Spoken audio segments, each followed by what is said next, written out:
Looking at Technoblade's new videos, we aren't seeing any Potato Wars or Bed Wars gameplay, but instead the Dream SMP. Well, with the Dream SMP's major success, Techno had to join it, and there was a perfect time when Tommy Innit and Wilbur Soot were exiled. This is the story of the Anarchist Technoblade and how he destroyed a single nation because of a cruel and tyrannical government. Before the video starts, consider subscribing. A lot of you aren't actually subscribed, and I'd appreciate it if you would. Now, onto the video.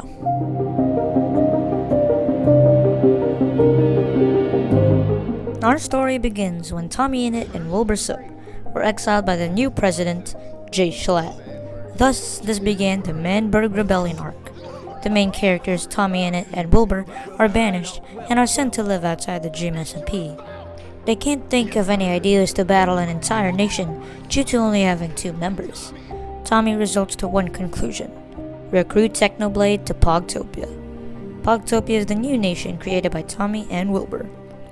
And with that, Technoblade was invited and gladly accepted, under the conditions that they would destroy the government and vow to never make a new one.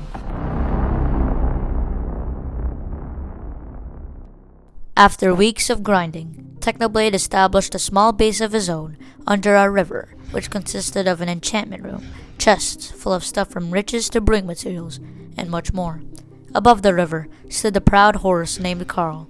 No, not that Carl, I mean Carl, the most OP horse on the server, bred to become as strong as the blood god himself.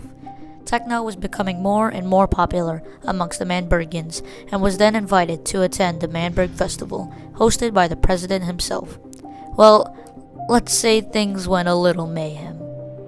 Ah! Oh, he lived. Ah! No.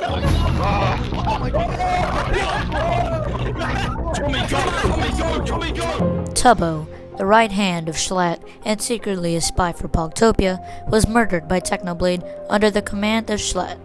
Techno, out of anger and regret of killing a Pogtopia member, proceeds to then kill every Manbergian resident attending the festival, including the president. Tommy is obviously mad that Tubbo was killed and was pressured to fight by Wilbur in a battle in the pit versus Technoblade. Techno, being the blood god, won, and Tommy was defeated. Whatever happens in the pit stays in the pit, Techno would always say. After the fight, Techno began plotting the destruction of Manberg with Wilbur, a fellow anarchist and Pogtopian member. Soon after the festival, Technoblade was ready for the war. Pogtopia had recruited almost everyone on the server, including Manberg's former vice president Quackity. None of them knew what was about to go down. Before the battle, Techno showed the Pogtopians his base, which he kept hidden for many weeks. It was filled with netherite gear, arrows, emeralds, and a lot of goods. When the war started, it was a full-on battle, Schlatt's side versus Pogtopia. Techno went on to kill Carl a few more times. Wait, where do we go talk? Where's the stairs? Who built the stairs? And the little jump, and the little jump. The asteroid blink. When the battle ended, Dream surrendered, and they all gathered to watch Schlatt die. Apparently, he was a drunk. After rejoicing and celebrating, Wilbur went on the stage and made Tommy president. Tommy then declined the offer and made Tubbo president. Meanwhile, Technoblade was chatting with Dream about what to do, because, well, Techno hates every form of government.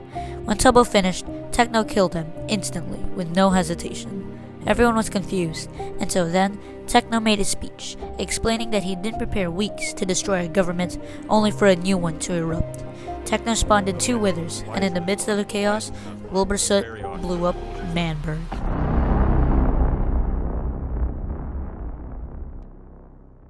Now a retired anarchist, Technoblade has decided to build a house far away in the tundra, until one day, the new government consisting of Tubbo, Rambu, Quackity, and Fundy decided to execute Technoblade. When told to drop all his items, he left one important thing: the Totem of Undying. This proved to be helpful when around 2 to 4 anvils fell on his head and he survived.